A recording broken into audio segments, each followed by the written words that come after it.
अग्नये समिधमाहारिषं बृहते जातवेदसे यथात्मग्ने समिधा समिध्यसे एवं माम् आयुषा वर्चसा संज्ञा मेधया प्रज समिधादान मंत्रम இது பிரஜயா பசுபிகி பிரம்மவர்த்தசேனா ஒரு சமித்தி வைக்கிறதுக்கு இத்தனை பலன் சொல்றது.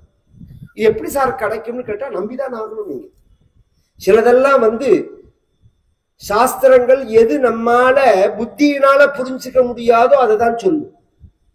அப்படிங்கறத அதை நீங்க நம்பிதான் ஆகணும். நம்பல என்ன நஷ்டம் சாஸ்திரத்துக்கு கிடையாது, உங்களுக்கு தான். அதை எல்லாருமே புரிஞ்சுக்கணும். இன்னும் சொல்ல போனா நம்ம வாழ்க்கையிலேயே நம்பினதுனாலதான் சிலதை நாம புரிஞ்சுக்க முடியாது.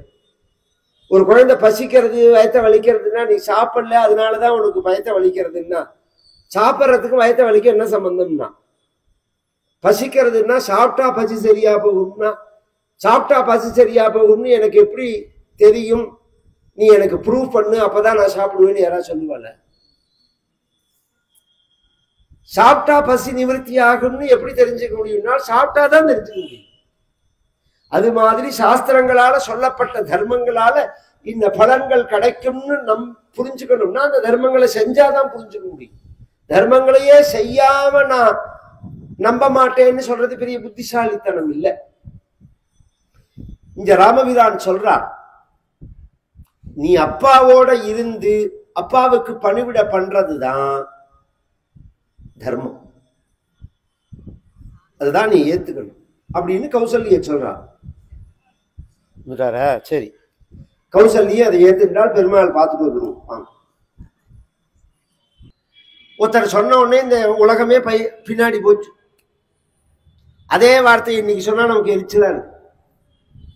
ஒரே வார்த்தைய ஒரு காலத்துல தலைவர்கள் சொன்ன போது பின்பற்றின இந்த உலகம் அதே வழி அந்த வரிசையில வந்தவ பின்னாடி உள்ளவன் அதை சொன்னான்னா பலார்னு அரையணும் போல இருக்கு. ஏன்னா அவனோட சொல்லுக்கும் அந்த செயலுக்கு சம்பந்தமே இல்லை. நம்ம முன்னோர்கள்லாம் செஞ்சார்கள், சொன்னார்கள், அதை கேட்டோம். இன்னைக்குமே அந்த காலத்துல சந்தியாந்தனம் பண்ணுடா அப்படின்னு அப்பா சொன்னா உடனே பயப்படுவான் புள்ள. இன்னைக்கு ஒரு தடவைக்கு 4 தடவை அப்பா சொன்னார்னா முதல்ல நீ பண்ணினியான்னு கேட்கறான். நீ செஞ்சுட்டு அப்புறம் என்கிட்ட வாங்குறான். இது இருக்கே, இது ஒரு ஆச்சரியம் சொல்றேன். அதை கடந்து என்னால போக முடியல. இந்த கடலங்குடி தெருன்னு இருக்கு, இல்ல எங்க தாத்தா உபன்யாசம் பண்ணார். நம்ம கபிஸ்தல மூப்பனார் குடும்பம் இருக்கு பத்தியில, எங்க தாத்தாட்ட அப்படி ஒரு பக்தி உண்டு. எங்க தாத்தா வயசுன்னு போய் அவ வீட்டுல ராமாயணம் பாகவதம் ரெண்டும் வச்சு 2 குழந்தைகள் பிறந்ததுனாலதான் ராமசுவாமி மூப்பனார் கிருஷ்ணசுவாமி மூப்பனார்னே பெயரை வாழுது. ரொம்ப பேருக்கு தெரியாது. அது மூப்பனார்னு தான் தெரியுமே தவிர ஒருத்தருக்கு பேர் ராமசாமின்னு பேரு, ஒருத்தருக்கு கிருஷ்ணசாமின்னு பேர். நம்ம ஜி.கே. மூப்பனார் இருக்காரு பாருங்க, இருந்தாரே வாசனோட அப்பா, அவ அப்பா ஐஷ்ணு ஒரு தாத்தா கதைக்கு இந்த மூப்பனார சின்ன குழந்தையா இருக்கிறது. சமீபத்துல மூப்பனார் மறைவுக்கு முன்னாடி குமுதத்துல ஒரு பேட்டி கொடுத்திருந்தார், ஒரு கட்டுரை மாதிரி. உங்க வாழ்க்கையில மறக்க முடியாத விஷயம்னா என்ன அப்படின்னு சொல்லும் போது ஒரு பல சப்ஜெக்ட்ல சொல்லின்னு வந்தவர், எங்க அப்பாவோட நான் சேங்காலிபுரம் தீட்சிதர் கதையை கேட்டதுன்னு சொல்லியிருக்காரு. அதை இன்னைக்கும் பார்த்தா தெரியும். அதுல என்ன உங்களுக்கு புரிஞ்சுது அப்படின்னு கேட்கிறா. அவர் சொல்றார், எனக்கு கதையெல்லாம் அவ்வளவு பெருசா மனசுல படியல. அப்ப சின்ன வயசு ஒரு விஷயம் சொன்னார் சாமி பெரியவர். நம்ம குழந்தைகளுக்கெல்லாம் சொத்தை சேர்த்து வைக்கிறோமோ இல்லையோ, சொத்தை சேர்த்து வைக்கணும்னு எல்லாரும் நினைப்பா. எல்லாருமே குழந்தைகளுக்கு சொத்து சேர்த்து வைக்கணும்னு நினைப்பா. அதை விட உயர்வு புண்ணியத்தை சேர்த்து வைக்கணும்னு நினைக்கிறது. இந்த குழந்தைகளுக்கெல்லாம் நம்ம புண்ணியத்தை சேர்த்து வைக்கணும். ஏன்னா சொத்து சேர்த்து வச்சா அது செக்யூரிட்டி கிடையாது. முட்டாள் மேலா இருந்தா ஒரே நாள் ஷேர் மார்க்கெட்ல விட்டுட்டு போடுவாங்க. போகணும்னு இருந்ததுன்னு வச்சுக்கோங்களேன், தொலைஞ்சு ஒரு பெரிய கம்பெனி, அது பேரை சொன்னா எல்லாருக்குமே தெரியும், ராமகிருஷ்ணன் பேர் அந்த ஓனர். தீட்சிதர் கார்த்தால 9லேருந்து 10 ஷேர் மார்க்கெட் ஓப்பன் ஆன உடனே 25 வருஷம் முன்னாடி 900 கோடி சுவாகான்னார். 900 கோடி அவர் பணம் போயிடுது, அந்த கம்பெனியே போயிடுது ஒரே மணி நேரத்துல. என்ன அப்படி உள்ளவர் பணம் போகணும்னு இருந்தா அப்படி போயிடும். அதனால புண்ணியத்தை சேர்த்து வச்சா அந்த குழந்தைகள் க்ஷேமமா இருப்பா. இதோட நிக்கல, பணம் சேர்த்து வைக்கிறத விட புண்ணியத்தை சேர்த்து வைக்கிறது ரொம்ப உயர்வு. அப்புறம் தீட்சிதர் ஒன்று சொன்னார், புண்ணியத்தை சேர்த்து வைக்கலனாலும் பரவாயில்லை, பாவத்தை சேர்த்து வச்சிடக்கூடாது. அது என் மனசுல ஆழமா பதிஞ்சுது. இன்னி பிறந்த சத்தியமாச்சையா, இன்னி பிறந்த நம்ம தமிழ்நாட்டில் உள்ள எத்தனை பேருக்கு மூப்பனாருடைய நேர்மை புரியும்? எத்தனை பேருக்கு புரியும்? அது நான் அவர் கட்சி சார்ந்து நான் பேசவே இல்லை, அதெல்லாம் தர்ம பரம்பரைகளுக்காக சொல்ல வரேன். இது மாதிரி சில பேர்கள் அந்த வார்த்தையை சொன்னா மனசுல மாறவே இதை நான் வாசன்ட்ட சொன்ன போது, எவ்வளவு வருஷத்துக்கு முன்னாடி உள்ள கதையை சொல்றீங்கன்னா, அவர் இன்னி பிறந்த அரசியல் பண்ணா தெரியாத அரசியல்வாதிகள்னா அவள்ல அவ்வளோ நல்லவா, அதுக்காக சொல்ல வரேன். ஜனங்களுக்கு அது புரியல. யார் சொல்றா, நான் அரசியல் சத்தியமா எந்த கட்சியும் சார்ந்தவங்க கிடையாது, எந்த கட்சிக்கும் விரோதமும் கிடையாது, பிடிப்பும் கிடையாது. நான் பேசும்போது சிலதெல்லாம் உணர்ச்சி வசமா வரதை வச்சுன்னு நீங்க தீட்சிதர் இந்த கட்சியோ அந்த கட்சியோ இதை பிடிக்குமோ பிடிக்காதோ அப்படிலாம் நீங்க நினைச்சுக்காதீங்க. எல்லாரையும் பிடிக்கும், எனக்கு எல்லாரும் வேண்டியவர்கள் தான். தனிப்பட்ட முறையில் கொள்கை ரீதியா சில அபிப்பிராய பேதங்கள் எனக்கு உண்டு. அதை நான் சொல்ல வேண்டிய கடமையில இருக்கேன். நான் வெறும் கதையை சொல்லிட்டு போற வெறும் பௌராணிகர்கள் கிடையாது. நாங்கள்லாம் தர்ம பிரச்சாரம் பண்றவா. அப்படிங்கிறத அந்த தர்மத்தை சொல்லும் போது சில விஷயங்களை சேர்த்துதான் பேச வேண்டியிருக்கு.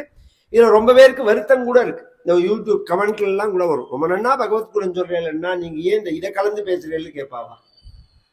அப்ப நான் சொல்லுவேன், சொல்ல வேண்டிய விஷயத்துல இருக்கோம், ஸ்தானத்துல இருக்கோம். நாம வந்து ஒரு 2 மணி நேரம் வெறும் கதையை மட்டும் சொல்லிட்டு போறதுக்காக நாம வரல. மக்களுக்கு சாஸ்திரங்களை எடுத்து சொல்ல வேண்டியிருக்கு, நம்ம சம்பிரதாயங்கள்லாம் என்னன்னு சொல்ல வேண்டியிருக்கு. அப்ப யார் சொல்றாருங்கிறத பொறுத்துதான் நமக்கு கேட்கணுங்கிற எண்ணம் வரும். இங்க ராமர் சொல்றார். ராமர் யார்? பகவான்ங்கிறது விஷயம் இல்லை. ராமாயணம் ராமரை பத்தி என்ன சொல்றதுன்னா, ராமோ விக்கிரகவான் தர்மஹாங்கிறது. தர்மத்தோட வடிவம் பகவான் அப்படிங்கிறது. தர்மமே ராமஸ்வரூபத்துல இருக்குங்கிறது. அந்த தர்மமூர்த்தியான ராமனுடைய வாக்குனால தர்மத்தை கேட்டா அப்புறம் அதை செய்யணும்னு தோணாம இருக்குமா? அதனால அவ சொன்னாள், நீ சொல்றத அப்படியே கேட்கிறேன். கச்சேதானி மகாபாஹு, நீ போயிட்டு வா காட்டு. ஆனா எனக்கு ஒரே ஒரு ஆசையா இருக்குடாராமா. என்ன? அந்த நாளா இன்னைக்கு இருக்கக்கூடாதான். எந்த நாள்னு கேட்டான். அபீதானீம் சகாலஸ்யாத் வனாத் பிரத்யாகதம் புனஹ.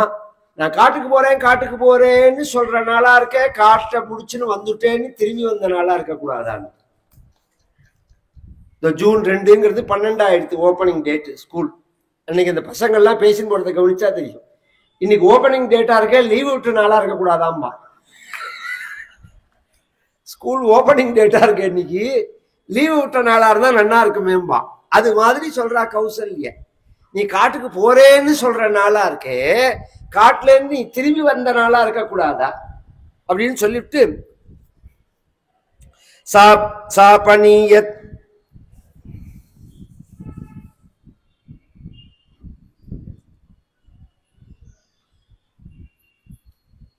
சாபனியதமாயாசம் உபஸ்பிருஷ்ய ஜலம் சுச்சி சகார மாதா ராமஸ்ய மங்களானி மனஸ்வினி.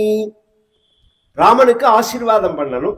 இத்தனை நேரம் அழுது சிரிச்சு எல்லாம் பண்ணியாச்சு, ராமன் காட்டுக்கு போக கூடாதுங்கிறதுக்காக. அதனால கண்ணெல்லாம் கண்ணீதான் இருக்கு. அதுக்காக என்ன பண்றாள், ஜலத்தை எடுத்து கண்ணை தொடச்சுண்டா.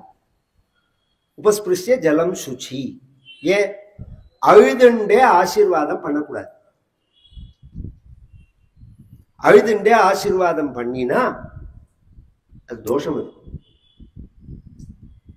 கல்யாணத்துல ஒரு மந்திரம், யாராவது அழுதா அந்த தோஷம் நிவர்த்தி ஆகணும் அப்படிங்கிறதுக்காக ஒரு மந்திரம். ஜீவாகும் ருதந்தி விமயந்தே அத்வரே தீர்காமனு பிரசிதிந்தீதியுர்நரஹ பாமம் பித்ருப்யோ யஇதகும் சமேரிரே மயப்பதிப்யோ ஜனயப்பரிஷ்வஜே இப்படின்னு ஒரு மந்திரம். இது ஆபஸ்தம்பர் சொன்னார், யாராவது அழுதா இதை ஜபம் பண்ணு, இல்லைன்னா வேண்டாம்னா. போதாயனர் சொன்னார், ஜபம் பண்ணிவிட்டார். எங்கேயாவது ஏதாவது ஒரு மூலையில யாராவது எழுதுன்னு இருப்பான், நமக்கு தெரியாது. அதுக்கு உதாரணம் நம்ம வாத்திம கிராமம் பேரை சொல்ல வேண்டாம். ஒரு கிராமத்துல ஒரு கல்யாணம் நடந்துச்சு. பந்தல் அடைச்சு 18 வாத்தியம் வச்சு வேளா வேலைக்கு விதவிதமா டிவனை போட்டு வாத்திம கிராம கல்யாணங்கள்லாம் சாப்பிட்ட வாழ்க்கை தான் தெரியும். சாதாரண நாள்ல கண்ணுல கூட படமாட்டாவா. கல்யாண நாள்கள்லாம் வந்ததுன்னா கொட்டிடுவான். தர்மத்தை செய்யறத ஒரு சின்ன தர்மத்தை கூட விட மாட்டான். மத்தியமானு பேர். பாத்திமான்னு பின்னாடி மாறி போயிடுத்தது. வடதேசத்திலேருந்து வந்ததுனால வடமா, மத்திய தேசத்திலேருந்து வந்ததுனால மத்தியமானு தான் பேர் அவளுக்கு. 8000 பேரா தொகுப்பா வந்ததுனால அஷ்டசகசிரம்னு பேர். எந்த ஊர்ல இருந்து வந்தா எந்த கோத்திரம் எந்த மூலம்னு தெரியாம சந்தியில நின்றவாளுக்கு பிருகச்சரணம்னு பேர். இதுல எதுலையும் சேராதவா சோழியா, சோழ தேசத்து பிராமணான்னு பேரவாள். அவ தான் பூர்வசிகா, முன்னாடியும் சேர்ந்தவர்கள். மற்றவர்கள்லாம் வந்தவர்கள், மைக்ரேட் ஆனவாதான் எல்லாருமே. ஒவ்வொரு காலகட்டமா இருக்கும். அதுக்கு நீங்க காலகட்டங்கள்லாம் சொல்ல முடியாது. வருஷத்துல எத்தனையோ வருஷங்கள் முன்னாடி பின்னாடி இருக்கலாம். ஆனா பிரதானமா இந்த ஊர்ல இருந்தவா முழுக்க போதாயன சூத்திரமா இருக்கும். கவனிச்சு எல்லாம் தெரியும். பூர்வ சிக்கால்னு பேர். இப்படி வச்சுட்டு இருப்பா சிக்கைய, நடுப்புல நடுவா இருக்கும் குடுமி. இதெல்லாம் ஹிஸ்டரி, அதுக்காக சொல்றேன். இந்த கல்யாணம் நடக்கும்போது ஒரு 95 வயசு பாட்டி ரேழியில படுத்துட்டு இருக்கா. ரேழின்னு ஒரு உண்டு கிராமத்துல, வீட்டுல பார்த்தா தெரியும். அதுல படுத்துட்டு இருக்கா. அந்த பாட்டியோட பேரனோட பொண்ணுக்கு கல்யாணம் நடக்கிறது. கவனிச்சு கேட்கணும். பாட்டியோட பேரனோட பொண்ணுக்கு கல்யாணம் நடக்கிறது. கொள்ளு பேத்திக்கு கல்யாணம் நடக்கிறது. கல்யாணத்துக்கு ஸ்ரீமங்கல் நிதாரணம் பண்றதுக்கு முன்னாடி ஒரு வார்த்தை பெரியவாழ்கிட்ட சொல்லிட்டு கொண்டு வா அந்த காலங்கள்ல. அதனால பாட்டி ஸ்ரீமங்கல் நிதாரணம் ஆக போறது, முகூர்த்தம் ஆக போறது, உங்கள்கிட்ட ஆசீர்வாதத்தை வாங்கிக்கணும்னு சொன்னா அப்படின்னு ஒண்ணு. அப்படியே ஆசீர்வாதம் நகர முடியாது அந்த பாட்டியால. அப்படியே பண்ணினேன்னு சொல்லிட்டு அவளை அனுப்பிச்சுட்டு ஹோன்னு அழ ஆரம்பிச்சுட்டா அந்த பாட்டி. உடனே பக்கத்துல இருந்தவா கேட்டா, இப்ப என்னத்துக்கு அழற? உன்னை எல்லாம் மதிச்சுதானே எல்லாம் பண்றா, வேலை வேலைக்கு உனக்கு இங்க கொண்டு கொடுக்குறா, ஸ்ரீமங்கல் நிதாரணம் கூட உங்கள்கிட்ட ஆசீர்வாதம் வாங்கிட்டு தானே பண்றா, உன்னை ஒருத்தர் அலட்சியம், அதுக்காக நான் அழலேன்னா. பின்ன இப்படி என் பேரனோட பொண்ணுக்கு கொள்ளு பேத்திக்கு கல்யாணத்தை என் பேரன் தெருவையே அடைச்சு வச்சு பந்தல் போட்டு பேண்டு வாத்திய வச்சு இவ்வளோ விமர்சையா பண்ற இந்த கல்யாணத்தை பாக்குறதுக்கு எங்க அம்மா இல்லையேன்னு அவன்.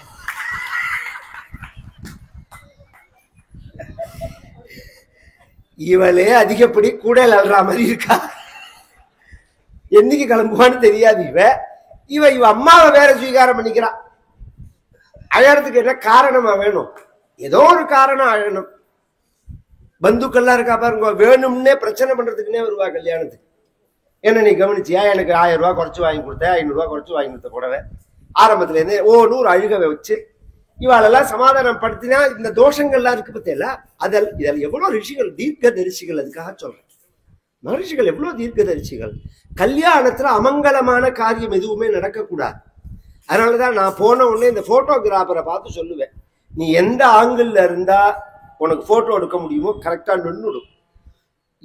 இந்த வாத்தியாரை நான் பண்ணி வைக்க போறது இல்லை, நான் போட்டோகிராஃபர்கிட்ட சொல்லுவேன், இந்த வாத்தியாரை கூப்பிட்டு கரெக்டா ஸ்ரீமங்கல் நிதாரணம் பண்ணலாமான்னு அவர் கேட்கறத நில்லுங்க சாமியும் ஆகும். ஏன்னா அவனுக்கு ஆங்கிள் கிடைக்கலையா. இங்க என்ன நீ ஹோமம் பண்ணியா வந்த, பூஜை பண்ணியா வந்த, முதல்ல இருந்து என்ன பண்ணிட்டு இருக்க, அவன் எதுக்கு வந்தானோ அந்த காரியத்தை என்ன பார்க்கணும். நீ என்ன கிடைக்கிறதோ அதுதான் பூஜை.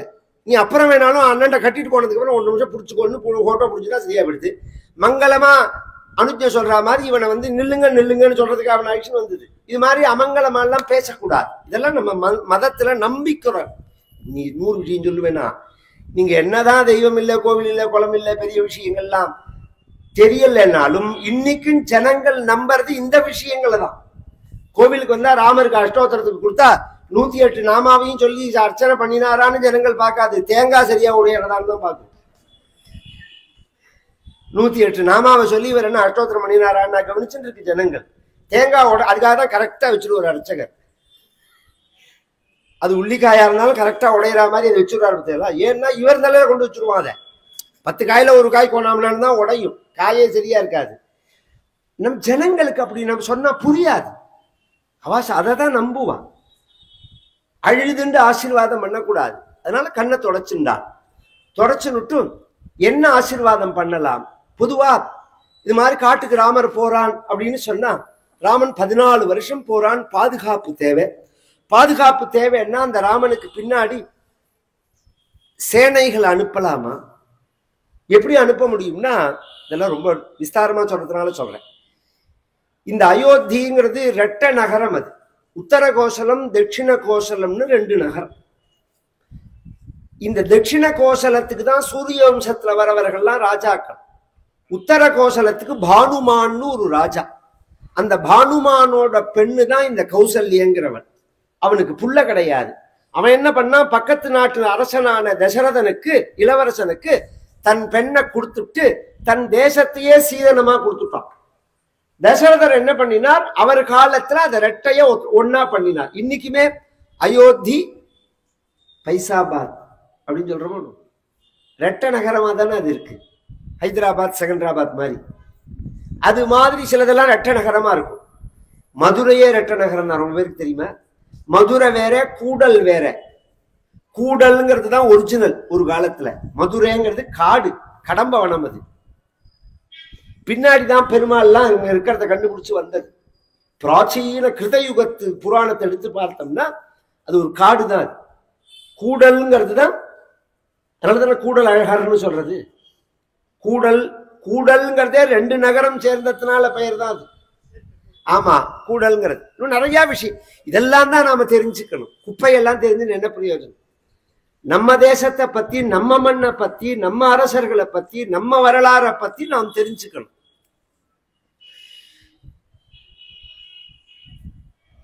இந்த உத்தர கோசலத்துக்கு இளவரசிதான கௌசல்ய. அப்ப அவளுக்கு அந்த சொத்து இன்னும் ரைட்ஸ்ல இருக்கு. அதுக்குன்னு உள்ள மஞ்சக்காணி சொத்துல இருந்து வேணா வீரர்களை அனுப்பலாமான்னா நம்ப முடியாது. செக்யூரிட்டி இன்னைக்கு சொல்றமே தவிர, வரலாறை பெரட்டி பார்த்தா செக்யூரிட்டியே சுட்டுறான். எத்தனையோ பேர் யார பாதுகாப்புன்னு வைக்கிறோமோ அவனே கொன்னுடுறான் சம்பந்தப்பட்டவர்களேன்னு பாக்குறதுனால அது வேண்டாம்னு நினைச்சான். பணத்தை கொடுப்போமா அப்படின்னு பார்த்தா, பணம் இருக்கே அதை பாதுகாப்புன்னு நாம் நினைக்கிறோம். பெரும்பாலும் நமக்கு ஆபத்துக்கு காரணமே இந்த பணமா தான் இருக்கு. ரோட்ல கைவீசி நடந்துன்னு போனா ஒரு பிரச்சனையும் இல்லை. ஏடிஎம்க்குள்ள போயிட்டு வந்தா பின்னாடியே வந்து குத்திக்கிறான். பேங்குக்குள்ள போயிட்டு வந்தா காத்துட்டு இருக்கான். வெறுமனை நீங்க கை வீசின்னு போங்க, ஒரு கவலையும் கிடையாது. அதனாலதான் ராமகிருஷ்ண பரமஹம்சர் சொல்லுவார், இது ஆட்கொள்ளிங்கிறது. இந்த பணத்தை பத்தி சொல்லும் போது அவர் ஆட்கொள்ளி சொல்லிவிட்டு ஒரு கதை சொல்லுவார். 2 சன்னியாசி ஒரு சமயக்காரன் தீர்த்த யாத்திரை போன. 2 துறவிகள் ஒரு சமையல் பண்றவா தீர்த்த யாத்திரை போனா. ஊரா அந்த துறவிகளுக்கு சமைச்சு போடுறது இந்த சமயக்காரருடைய வேலை. ஒரு ஊர்ல இருந்து ஒரு ஊர் போகும்போது நடுப்புல ஒருத்தர் இவர்களை பார்த்து, அந்த பக்கம் போகாதீங்க, அங்க ஆட்கொள்ளி இருக்குன்னு. அந்த ஆலமரத்துக்கு அடியில ஆட்கொள்ளி இருக்குன்னு. இவ என்ன நினைச்சா, கிராமங்கள்ல இருளன் காட்டேரி பிசாசி இது மாதிரி எதையோ அவன் சொல்றான்னு நினைச்சுட்டு, இவாளுக்கு தான் அது பயம் கிடையாது. பொதுவாவே உள்ளூர்காரனுக்கு தான் சுடுகாட்டை கண்டா பயம். வெளியூர்காரனுக்கு சுடுகாடு தெரியாது. உள்ளூர்காரனுக்கு ஜலத்தை கண்டா பயம் கிடையாது. இந்த இடத்துல ஆழம் இருக்காது, இந்த இடத்துல ஆழம் இருக்கும்னு அவனுக்கு தெரியும். வெளியூர்காரனுக்கு ஜலத்தை கண்டா பயப்படுவான். இதெல்லாம் பழக்கத்துல உள்ள விஷயம். வெளியூர்காரன் வந்து அவனுக்கு என்ன சுடுகாடு தெரியுமா, இது தெரியுமா, அவன் பாட்டுக்கு போயிட்டே இருப்பான். உள்ளூர்காரன் பயப்படுவான் சுடுகாடுன்னா. இவன் ஆட்கொள்ளிங்கிறதுனால அது மாதிரி ஏதோ சொல்றான்னு நினைச்சு அங்க போய் பார்த்தா 4 அண்டால பவுல் இருந்தது. சன்னியாசிகளா இருந்தாலும் ஸ்வர்ணம் இல்லையா? இந்த தங்கம் இருக்கே, அதுல களி இருக்கான். 1 லட்சம் ரூபாய் கொடுத்து ஒருத்தனை கொல்லுன்னு சொன்னா ஒருத்தர் கொல்ல மாட்டான். 2 கிராம் நகைக்காக கொண்டுட்டு போறவன் எத்தனை பேர் இருக்கான்?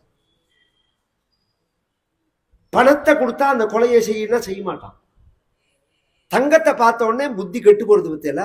அதனாலதான் சன்னியாசிகள் தங்கம் போட்டுக்க கூடாதுங்க, பிரம்மச்சாரிக்கு தங்கம் போட்டுக்க கூடாது அப்படிங்கிறது. ஸ்வர்ணத்துல களி புருஷன் இருக்கான்னு சில சம்பிரதாயம். அது எல்லாத்துலயும் இல்ல, அதுல சில காரண காரியங்கள் இருக்கு. இவா 2 பேர் 3 பேர் சுத்தி சுத்தி வந்தா, அதுக்குள்ள மத்தியானம் ஆயிடுது, பசி வந்தது, பக்கத்துல ஒரு குளம் இருந்தது, கொஞ்சம் தூரம் தள்ளி. உடனே இந்த சமயக்காரன் சொன்னா, கார்த்தால ஒரு தடவை குளிச்சுட்டா வரலாம், சாப்பிடலாம்னா. அதுக்குள்ள இவா சன்னியாசிகள் சொன்னால் நாங்க மாத்தியானிக ஸ்நானம் பண்ணிட்டு வரோம்னு குளத்துக்கு போனான். பேட்டு வந்தால் உடனே சமயக்காரன் சொன்னா, எனக்கும் வேர்த்து கொட்டுறது, நானும் குளிச்சுட்டு வரேன்னு போனான். இந்த சன்னியாசிக்குள்ள பேசிண்டா இந்த சமயக்காரனை கூட ஆயிடுச்சுன்னு வந்து தப்பா போயிடுது. ஏன்னா இப்ப இருக்கிற பங்க 3ஆ போடுற மாதிரி ஆயிடுது. இவன் இல்லைன்னா 2 பங்கா முடிச்சுட்டு இருக்கலாம். இப்ப கிடைச்ச பவுனு என்ன பண்ணலாம், அவனை முடிச்சுடலாம். வேற சமயக்காரன அவன் குளத்துல குளிச்சுட்டே இருக்கிறதே பின்னாடியே போய் 2 பேரும் அமுத்தி ஜலத்துல அமுத்தி கொண்டுட்டா. அவன் சன்னியாசிகளை கொண்டுட்டு அப்பாடா இடையூறு போச்சுன்னு நினைச்சுன்னு வந்து சாப்பிட்டா 2 பேரும் செத்து போயிட்டாங்க. ஏன்னா சமயக்காரன் இவா போற சமயத்துல அவன் விஷத்தை கலந்துட்டான் சாப்பாட்டுல. மொட்டை அடிச்சுட்ட இவாளுக்கு என்னத்துக்கு பங்கு கொடுக்கணும், நம்ம மொத்தமா அள்ளின்னு போலாங்கன்னு அவன் விஷத்தை கலந்து வச்சிருந்தான். 2 பேர் இங்க சாப்பிட்டுட்டு மரத்தடியில செத்து கிடக்கா, ஒருத்தன் குளத்தடியில செத்து கிடக்கா. அந்த பவுன் இருக்கிற இடத்துலயே அப்படியே இருக்கு. ஆட்கொல்லின்னு ராமகிருஷ்ண சார், ஆட்கொல்லி அர்த்தம் அனர்த்தம் பாவய நித்தியம். ஆச்சாரியார் சொல்றார் பஜகோவிந்தத்துல சொல்லும் போது, நித்தம் யாவத் பிரயோஜனம். எந்த அளவு நமக்கு தேவையோ அதுக்கு மேல அதுல விவகாரம் வச்சுக்க கூடாது, புத்தியை கெடுத்துட்டு போயிடும் அது.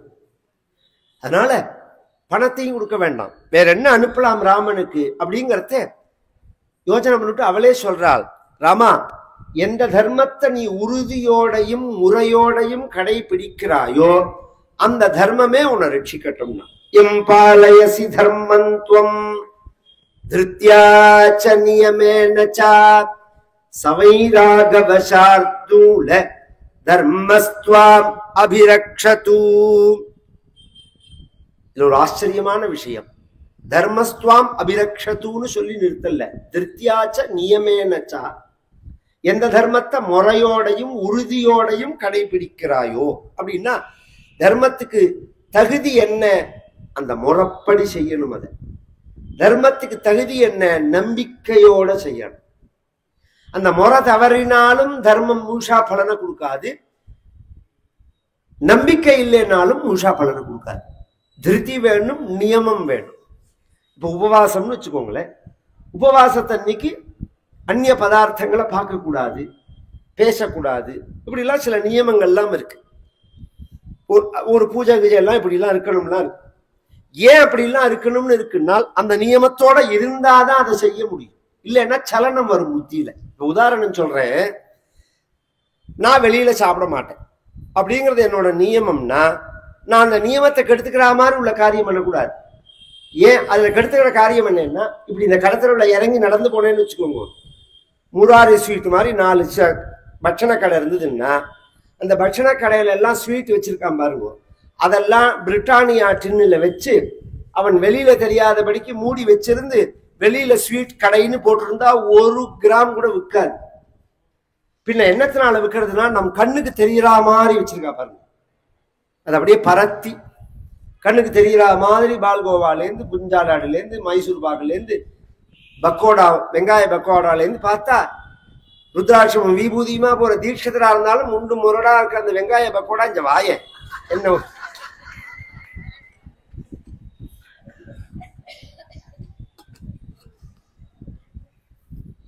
அப்படின்னு கூப்பிடுற மாதிரி இருக்கும். இந்த அனந்தலாட் கோபால் சாமி அதெல்லாம் பிராச்சீனமான ஒரு ஹோட்டல். எங்க தாத்தாவுக்கு ரொம்ப வேண்டி வரவர். அந்த காலத்துல பிராமணாவே ஹோட்டல்ல சாப்பிட மாட்டா, நேரடியா வைதிகா சாப்பிட மாட்டா, மற்றவா சாப்பிடுவா. இந்த ஜன்னல் கிட்ட இந்த கவுண்டர் இருக்கும், அந்த வழியா ஒரு ஷாஷில், எனக்கு தெரியும் அவர் பேரை சொல்ல வேண்டாம், இவர் அவரோட கோபால்சாமியினுடைய பையனுக்கு கிட்டான்னு பேரு, கிட்டா ஒரு பொட்டலம் கொடுறாம்பர், அந்த இடுக்கு வழியா வெளியில இருந்து கையை நீட்டி வாங்கின்னு போவேன். இதெல்லாம் சபலம் தானே, ஜனங்களுடைய ஒரு ஆசைகள். அது தப்புன்னு சொல்ல மாட்டேன், ரைட்டுன்னு சொல்ல மாட்டேன், அது அவாவாளுடைய மனசு திருப்தியை பொறுத்த விஷயம். இதெல்லாம் ஒரு பெரிய குற்றம்னு சொல்ல முடியாது, குற்றம் இல்லைன்னு சொல்ல முடியாது. இதை செஞ்சதுனால பெரிய குத்தம் மாதிரி கொண்டு வரக்கூடாது. இருந்தா விசேஷம், ஆச்சாரத்தோட நியமத்தோட இருந்தா ரொம்ப விசேஷம். என்ன ஆச்சாரஹீனம் நபுனந்தி வேதாக, இந்த வாக் சுத்தி இல்லைன்னா வேத மந்திரங்கள் பலிக்காதுன்னு இருக்கு. கண்ணுல தெரியறதுனால தானே சபலம் வருது. இப்ப பஸ் ஸ்டாண்ட்லயோ ஸ்வீட் அந்த பழக்கடையில எல்லாம் பாருங்க, இந்த ரயில்ல பஸ்ல எல்லாம் ஆரஞ்சு விற்கிறவா கொய்யா பழம் விற்கிறவா ஒரு கத்தியை வச்சுன்னு கட் பண்ணி கொடுப்பான் நமக்கு, ஒரு பீஸ் சாப்பிடுன்னு. யாருக்காவது ஏன்னு தெரியுமா? அது கொய்யா பழம் 1 கிலோ 100 ரூபாய்க்கு 2 கிலோ அப்படின்னு சொல்றான்னு வச்சுக்கோங்களேன். ஆரஞ்சு 100 ரூபாய்க்கு 2 கிலோன்னா நமக்கு அந்த எண்ணமே வராது, வாங்கணுங்கிற எண்ணமே வராது. பேசாம இருக்கும். நாம பாரு, இந்த சாமி நன்னா இருக்கும் சாப்பிடுமா, எனக்கு வேண்டாண்டா நான் வாங்க, நான் ஃப்ரீயா தான் தரேன், நீ வாங்கலைனாலும் பரவாயில்லை, இந்த சாப்பிடுமா. ஏன் கொடுக்கறான் அவன்னா, 10 பேருக்கு இந்த மாதிரி 10 சொலையை கொடுத்தா 4 பேர் அந்த சொலையை தின்ன உடனே புத்தி மாறும், வாங்கணும்னு தோணும், மாட்டுவான். இப்படி ரோட்ல பஸ்ல போறவனுக்கெல்லாம் ஃப்ரீயா கொடுக்கறதுக்கு என்ன அப்பம் பாட்ட நான் சொத்து சேர்த்து வச்சிருக்கான். ஏன் கொடுக்கறான்னா புத்தி மாறுங்கிறதுக்கு தான். அப்ப விஷயத்துக்கும் வஸ்துக்கும் ஒரு சம்யோகம் ஏற்படும் போது, பொருளுக்கும் புலனுக்கும் ஒரு சேர்க்கை ஏற்படும் போது அந்த உறுதியானது குலைஞ்சு போயிடும். அதனாலதான் நியமங்கள் வச்சிருக்கு. நியமங்கள் நியமத்தோட பண்ணணும், முறையோட பண்ணணும் அப்படின்னு சொல்றது அதனாலதான். திருப்தி அடிப்படையில நம்பிக்கை. ஒரு பூஜை பண்றோம், ஒரு ஜபம் பண்றோம், வைத்தியத்தை நம்புற அளவுக்கு வைதீகத்தை நம்புறது இல்லை. நாம புரியுற மாதிரி சொல்றேன். ஒரு வியாதி வந்துடுத்துன்னா டாக்டர்கிட்ட போனா அவன் என்ன சொல்றானோ அந்த செலவு பண்றான், என்ன டெஸ்ட் உண்டோ அதை பண்றான். ஒரு நல்லவர்களா இருந்து, நான் சொல்றது நான் எல்லாருக்கும் சர்டிபிகேட் நான் கொடுக்கல, நல்லவாளும் இருக்கா. ஒரு மிருத்யுஞ்சய ஹோமம் பண்ணு, ஒரு சுதர்சன ஹோமம் பண்ணு, ஒரு ஆயுஷ் ஹோமம் பண்ணு அப்படின்னு சொன்னா இது பண்ணா சரியா போயிடுமான்னு நம்மளை கேட்கலாம். அப்பா இது மாதிரி கால தசை இருக்கு, முயற்சி தான். நம்ம முயற்சி பண்ணாம இருக்கக்கூடாது. பண்ணு அப்படின்னா பண்றான்னு வச்சுக்கோங்க, நிச்சயமா பழிக்கு. ஒரு கால் பழிக்கலன்னா அப்ப பண்ணிவிட்டே சில பேர் என்ன சொல்லுவா, இந்த மாதிரி வியாதி நடந்துட்டு இருக்கு, வைத்தியம் நடந்துட்டு இருக்கு, வாத்தியார்த்தையும் சொன்னேன், வாத்தியார் சொன்னார் மிருத்யுஞ்சயம் பண்ணுன்னு 10,000 ரூபா ஆகுனார், 20,000 ரூபா எடுத்து செலவிச்சேன். நடக்கட்டும் நடக்கட்டும்ங்கிறதுக்கு நீ ஏன் 20,000 ரூபாய் செலவிக்கிற? நம்பிக்கை இல்லைன்னா பண்ணவே வேண்டாம். ஃபர்ஸ்ட் வைத்தியத்துல உள்ள நம்பிக்கை வைத்தியத்துக்கு வரலைங்கிறதுக்கு சொல்ல வரேன். ஆரம்பிக்கிறத 50,000 ரூபாயில முடிஞ்சு போயிடும், 1 லட்சம் ரூபாயில முடிஞ்சு போயிடும்னு சொன்ன வைத்தியம் 10 லட்சம் ரூபாயில வந்துதான் முடியும். அதுவும் இன்னைக்கு இருக்கிற பரிஸ்திதியில நீங்க பிளான் எல்லாம் பண்ணவே முடியாது. நீங்க என்ன இன்சூர் பண்ணாலும் அதை தாண்டி உங்க கையில இருந்து புடுங்காம உங்களை அனுப்ப மாட்டான். இப்படிதான் சிஸ்டம் இருக்கு. நான் யாரையும் குறை சொல்றதுக்காக சொல்லல, இத்தனையும் பண்ணி பொழைச்சா தேவையில்ல. பொட்டலம் கட்டி கொடுப்பாங்க கையில. பொட்டலம் கட்டி கொடுத்தா அந்த டாக்டருக்கு செகண்ட் கொடுத்துட்டு வரான். நீங்க என்ன பண்ணுவீங்க? நீங்க எல்லாம் முயற்சி தான் பண்ணீங்க, சாரி அப்படின்னு அவர் சொல்லிட்டு ஒரே வார்த்தையில சொல்லிட்டு கழட்டி வச்சுட்டு போயிடுவார். இதையே வாத்தியார் சொன்னார்னா வாத்தியார ஊர் முழுக்க புடி புடியா வெய்வான். இவர் சொல்லி பண்ணினேன், வீணா படுத்து நம்பினேன், பலிக்கலன்னு. நம்ம தெய்வத்தை என்ன நம்பணும்? ரெண்டு இடத்துலயுமே ஃபெயிலியர் வரதோணும். இது சாஸ்திரம் சொல்றது, என்னோட சாமர்த்தியத்துல நான் சொல்லல. நதெய்வ தோஷணம் வியர்த்தம் பவிஷ்யதி கதாச்சனான்னு நம்ம சாஸ்திரங்கள் தெய்வத்துக்கு பண்ணினது ஒரு காலம் வீணா போகாதுன்னு சொல்றது. இந்த ஜென்மாவில பலிக்கலன்னாலும் அடுத்த ஜென்மாவில பலிக்குங்கிறது. அதுதான் அதோட ஸ்பெஷாலிட்டி. இந்த ஜென்மாவிலேயே பலிச்சிடும். உடனே பலிக்கலன்னா காலாந்தரத்துல பலிக்கும். அந்த தசாபுக்தி மாறுற சமயத்துல பலிக்கும். 90% அதுலயே மனு என்ன சொல்றார், ஒரு நல்ல காரியத்தை செஞ்சுட்டு 3 பட்சம் 3 மாசம் 3 வருஷம் வெயிட் பண்ணணுங்கிறார். 48 நாள் பார்க்கணும் அந்த காரியம் எப்படி நடக்கிறதுன்னு. 3 மாசம் வெயிட் பண்ணணும், 3 வருஷம், அதுக்குள்ள அந்த காரியம் பலிச்சிடும். ஒரு கால் பலிக்கலன்னா ஜென்மாந்தரத்துல பலிக்கும். எத்தனையோ பேர் பிறக்கிறதவே ஒண்ணுமே செய்யாம சௌக்கியமா இருக்கானே அப்படின்னு நாம நினைக்கவே, ஒண்ணுமே செய்யாம எப்படி ஒருத்தர் சௌக்கியமா இருக்க முடியும்? ஜென்மாந்தரத்துல ஏதோ செஞ்சிருக்கானவன் அதனால சௌக்கியமா இருக்கான். அதனால அந்த நம்பிக்கை வேணும். திருப்தியாச்ச நியமே நச்சா, இந்த ரெண்டும் சேர்ந்துதான் உன்னை ரட்சிக்கும். ஏன்னா இங்க உள்ள சூழ்நிலை என்னன்னா, காட்டுக்கு போன தசரதர் சொல்லிட்டார், கௌசல்யாட்ட சொல்லும் போது ஒரே புடிச்ச புடியா காட்டுக்கு போகாதேன்னு அவ புடிவாதம் முடிக்கிறா, மயங்கி மயங்கி விழறா. அழுதுண்டே மயங்கு மயங்கு விழறா. ஒரு தடவை விழுந்தான்னு தான் நான் சொன்னேன். நிறைய தடவை மூர்ச்சையானா கௌசல்ய. இவன் இருக்கான் பாருங்க லட்சுமணன், குதியோ குதிக்கிறான். வெட்டி போடுறேன், குத்தி போடுறேன், தஜனா தூக்கி ஜெயில போடுறேன் அப்படிங்கிறான். இந்த ரெண்டு பேரையும் சமாளிச்சுண்டு தான் இருக்கிற கொள்கையிலேருந்து நழுவாம உறுதியோட இருந்து அவர்களுக்கும் அதனுடைய மகிமையை எடுத்து சொல்லி அவர்களையும் இதற்குள்ள கொண்டு வந்து அந்த தர்மத்தை நீ செய்யறியே ராமா, உன்னை தவிர வேற யார் அப்படி செய்ய முடியும்னு கேட்டான். எம்பாலயசி தர்மந்துவம். நாமளா இருந்தா கூட மாறி போயிடும். இது மாதிரி ஒரு கலவை இருந்து அம்மா அழுது அம்மா கூட பிறந்தவன் சிரிச்சு விரிச்சு பண்ணா கூட சரி இப்போ வேணா விட்டுடுவோம். ஏகாதசி அன்னைக்கு மத்தியானம் 3 மணிக்கு கொஞ்சம் முடியல, குழந்தைகளை இழுக்கிறது அப்படின்னு உடனே ஆத்துல உள்ளவெல்லாம் கத்துவா. அதுக்கு முன்னாடி சாதாரண நாள்ல திண்ணியா போனேன்னு கூட கேட்க மாட்டான். ஏகாதசி அன்னைக்கு உபவாசம் இருக்கேன்னு ஆரம்பிச்சா குடும்பமே எதுக்கும். உங்களுக்கு வயசாயிடுத்து, சுகர் இருக்கு, பிரஷர் இருக்கு, எங்க பிராணனை வாங்காதீங்கோ. சரி, என்னைக்கு இருந்தாலும் உயிர் போகிறது. அது ஏகாதசி அன்னைக்கு போனா போயிட்டு போட்டுமே, உபவாசம் இருந்து போனா போட்டுமே அப்படின்னா அதெல்லாம் கேட்க மாட்டான். நம்மளை திங்க வச்சுட்டு தான் அடுத்த வேலை பார்ப்பா. ஒரு தர்மத்தை செய்யும் போது எல்லாரும் சேர்ந்து அதுக்கு எதிர்ப்பு தெரிவிப்பான். அது மாதிரி எதிர்ப்பு தெரிவிச்சாலும் தன் தர்மத்திலேருந்து நழுவாம இருக்கான் பகவான். இது எல்லாராலையும் முடியாது. தர்மமூர்த்தியான ராமனால தான் முடியும். சி சுப்பிரமணியம்னு ஒருத்தர் இருந்தார் தெரியுமா உங்களுக்கு? அவர் ராமனை பத்தி ஒரு புக்கு எழுதியிருக்கார். ராஜாஜி எழுதினதுன்னா அதை ஃபாலோ பண்ணி அவர் எழுதியிருக்கார். தலைவன் தலைவன் சொன்னா மக்கள் என்ன விரும்புகிறார்களோ அதை செய்யறவனுக்கெல்லாம் தலைவன் பேர் இல்லை. மக்களுக்கு எது நல்லதோ அதை செய்யறவனுக்கு தான் தலைவன் பேர். மக்களுக்கு எது நல்லதோ அதை செய்யும் போது 1000 பேர் எதிர்த்தாலும் அதுல தான் கொண்ட கொள்கையில உறுதியோட உள்ளவனுக்கு தான் தலைவன் பேர். மக்கள் விரும்பல அதனால நான் அதை செய்ய மாட்டேன் அப்படின்னு சொல்றவெல்லாம் தலைவன் கிடையாது. ஓட்டு பொறுப்பு. மக்களுக்கு எது நல்லதோ அதை செய்யணும். இங்க மேல ராமாயணத்துல இந்த இடத்துல இருந்து ஆரம்பிச்சு காட்டுக்கு போற பரியந்தம் அத்தனை பேர் எதுக்க போறார் ராமனை. மக்கள்லாம் ரோட்ல படுத்துன்னு தேர போக விடாம தடுக்க போறார். அத்தனை பேரையும் பகவான் கன்வின்ஸ் பண்ணி அதட்டி உருட்டிலாம் இல்லை, தன்னோட தர்மத்தை எடுத்து சொல்லி நீங்கெல்லாம் என் பின்னாடி வரணும், இதற்கு எதிர்ப்பு தெரிவிக்க கூடாது அப்படின்னு அத்தனை பேரையும் ஒவ்வொருத்தரையா ஸ்டேஜ் பை ஸ்டேஜா சமாதானப்படுத்திட்டு தான் பகவான் கிளம்புறான் காட்டுக்கு.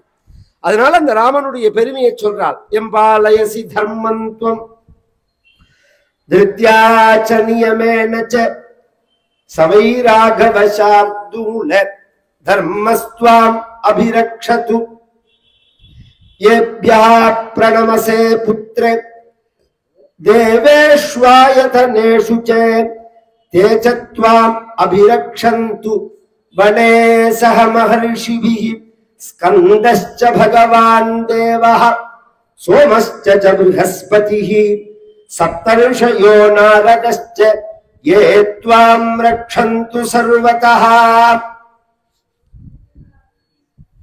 மயர்ச்சிதா தேவகணாः சிவாதயः மஹர்ஷயோ பூத மகாசுரோரகாः அபிப்ரயாதஸ்ய வனம் சிராயதே ஹிதானி காங்க்ஷ்யந்து திசஸ்ச ராഘவா இதீவ சாஸ்ரு பிரதிபூர்ணலோச்சனா சமாப்ய ச ஸ்வஸ்தயனம் பரந்தபः பிரதக்ஷிணம் சைவ சகார ராഘவம் புனః புனశ్చాపి நிபீட்ய சஸ்வதே.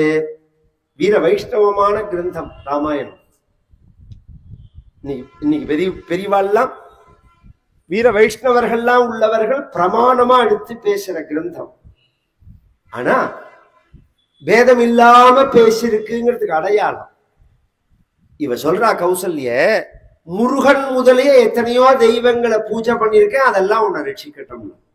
ஸ்கந்தஸ்ச பகவான். நீங்க எத்தனையோ பேர் கலப்பி விடுறாமதில்ல. இது முருகன்னா தமிழ்நாட்டு தெய்வமா வடநாட்டு தெய்வமா, இது வேற அது வேற, இதுக்கு நமக்கு சம்பந்தம் கிடையாது. எதையா குட்டையை குழப்பி விடுமே. குழப்பின குட்டையில தானே மீனை பிடிக்கலாம், சொத்து சேர்க்கலாம். ஜனங்களுக்கு புத்தி இல்லைன்னா மண்ணாட வேண்டியதான். ஒரே சிஸ்டம். இந்த கன்னியாகுமரியிலேருந்து ஆரம்பிச்சு காஷ்மீர் பரியந்தம் பார்த்தா மொழிதான் வேற, உணவு தான் வேற, உடைதான் வேற, வாழ்வியல் முறை ஒண்ணுதான்.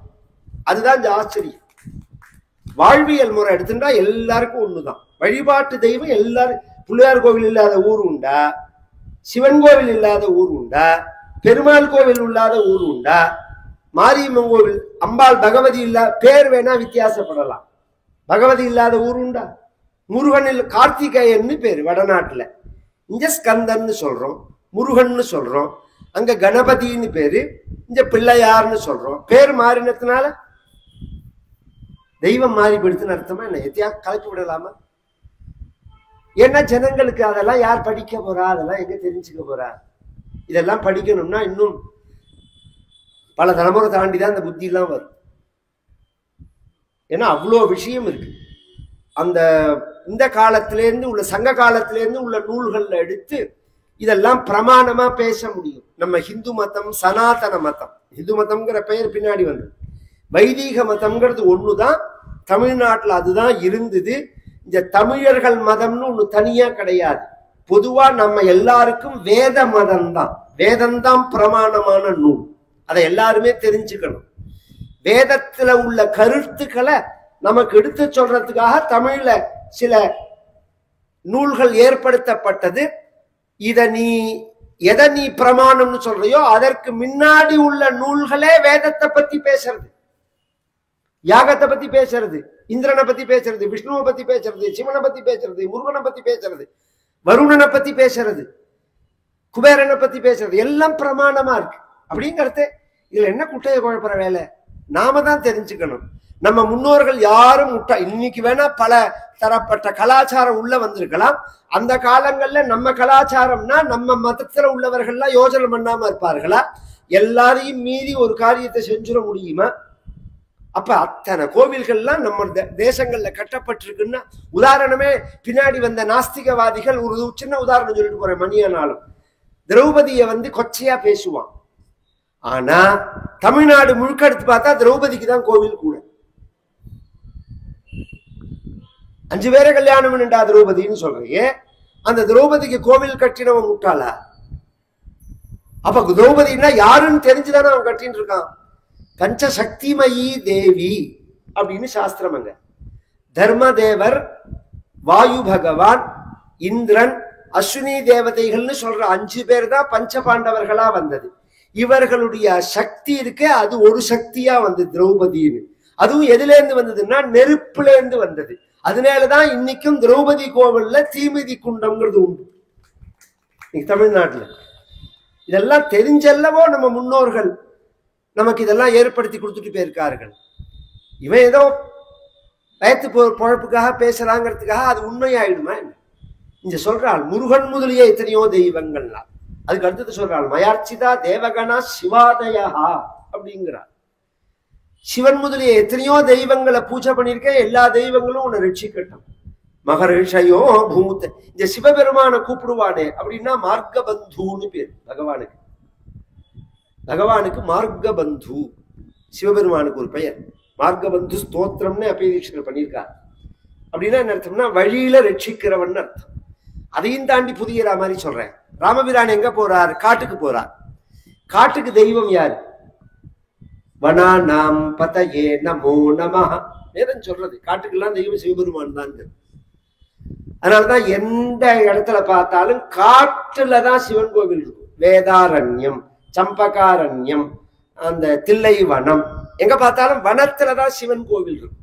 அதனால சொல்றார் ராமபிரான மனுஷன்னு இழுத்துண்டு கௌசல்யா தன் குழந்தைங்கிற ரீதியில அபிமானத்துல பேசுறார். வால்மீகியோ நமக்கோ ஸ்ரீயப்பதியோ வைகுண்டவாசிங்கிறது தெரியறது. அதுல ஒன்றும் சந்தேகமே கிடையாது. கிருஷ்ணாவதாரத்திலேயே சிவபெருமான் கண்ணனை பார்க்க வந்தார்னு ஒரு கதை. எப்படி வந்தார் அப்படின்னா கோபிகைகள் வேஷம் போட்டுன்னு வந்தார்னு, நித்தியப்படி கண்ணனோட விளையாட்டை பார்க்கறதுக்கு. அதனாலேயே பிருந்தாவனத்துல அந்த சிவபெருமானுக்கு ஒரு கோவில் கோபேஸ்வரர்னு பேர். அதுல ஒரு ஆச்சரியம் என்ன தெரியுமோ? கார்த்தால லிங்கமா இருக்கும், மத்தியானம் பொம்மநாட்டி வேஷம் போட்டு விட்டுருவா. புடவை எல்லாம் கட்டி தலையில விரதா எல்லாம் போட்டு. ஏன்னா அப்படிதான் வந்தார் சிவபெருமான். எல்லாமே நமக்கு மதத்துல சொல்றதே ஐயா. சிவன் விஷ்ணுவை பெருசா தெய்வமா நினைச்சார்னு இருக்கு, விஷ்ணு சிவனை தெய்வமா நினைச்சார்னு இருக்கு. இதெல்லாம் இன்னொருத்தர் மதிக்கணுங்கிறதுக்காக தானே. ஒவ்வொருத்தர் அவரவர்கள் வணங்குற தெய்வத்தை நம்பணும், முழுசா மதிக்கணுங்கிறதுக்காக சொல்லப்பட்டதுன்னு எடுத்துக்கணுமே தவிர இதை சொன்னதுனால உன் தெய்வம் மட்டம் என் தெய்வம் மோசத்தின்னு சண்டை போடுறதுக்காக இல்லை. இதுல தத்துவங்களும் இருக்கு, அது வேற விஷயம். இதை சொல்லிவிட்டு என்ன பண்ணினால்